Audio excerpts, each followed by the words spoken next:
Speaker. Thank you, Mr. Speaker. Renting should give families the same security, the same quality of life as owning their own home does. Renting should not be a second-class option. Renting should not be a driver of respiratory illness in our children. Renting should be a secure, stable and affordable option for New Zealanders in this country. So renters want that, tenants, families want that, and landlords want that too. The vast majority of landlords in this country, they care well for their properties. They care about their tenants. They want their tenants to live well in these homes, to live healthily in these homes, and they go to great lengths to make sure that these homes are warm and dry and secure for their tenants. So we in the Green Party want to make the law work better for landlords and for tenants. We want the law to incentivise good landlords and good tenants and make sure that those few bad apples who rent out homes, those few bad landlords are held accountable for the homes, the cold, damp homes that they let to their tenants. So my warm, safe and secure Renters' Rights Bill will make small but nonetheless important steps to improve renters' lives in New Zealand by encouraging longer-term and more secure tenancies in this country. So my bill will benefit over 450,000 households in New Zealand.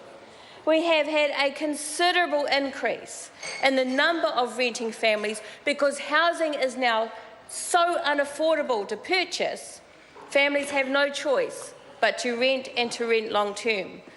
So for 450,000 households in this country, the law needs to work better for them, and the Green Party will deliver that, sir.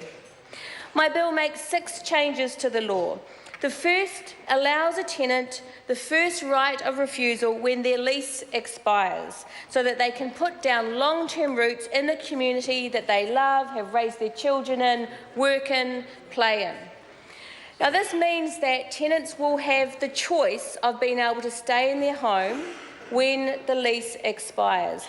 It doesn't interfere at all with landlords' rights to evict, should they choose to, but when a lease comes to its natural close, that tenant in that home, the home they have built, has the first right to say they want to stay. My bill will require landlords to write into the tenancy agreement the calculation that that landlord intends to use to increase the rent over time.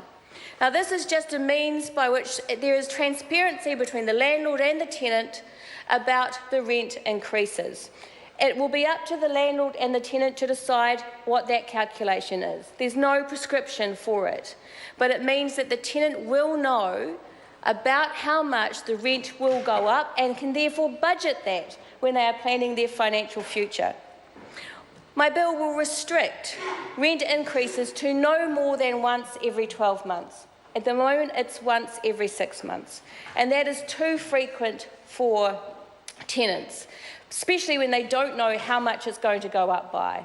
By having the rent calculation in the agreement and restricting those increases to once every 12 months, there is greater transparency and much better for the families to be able to plan their financial future. They know when the rent's going up and they know by how much. My bill will restore the 90-day notice for landlords if they want to evict a tenant. Now, the eviction process and the reasons for eviction will all remain as in the current law. There's no changes to that in my bill. But my bill will remove the 42-day notice, because so many tenants now are so vulnerable that they are being moved from home to home as landlords are trying to decide what they want to do with their house. But the problem is that that house is the home of the tenant, and especially for families with children who are very vulnerable in these situations. They need more security than a 42-day notice period. So we would restore 90-day notices across the board for all of the reasons that evictions can be made. Mr Speaker, my bill is a small but important step for renters and for landlords to improve the circumstances for families in this country, and I urge all parties in this House to support the bill when it comes up for first reading. Thank you, Mr Speaker.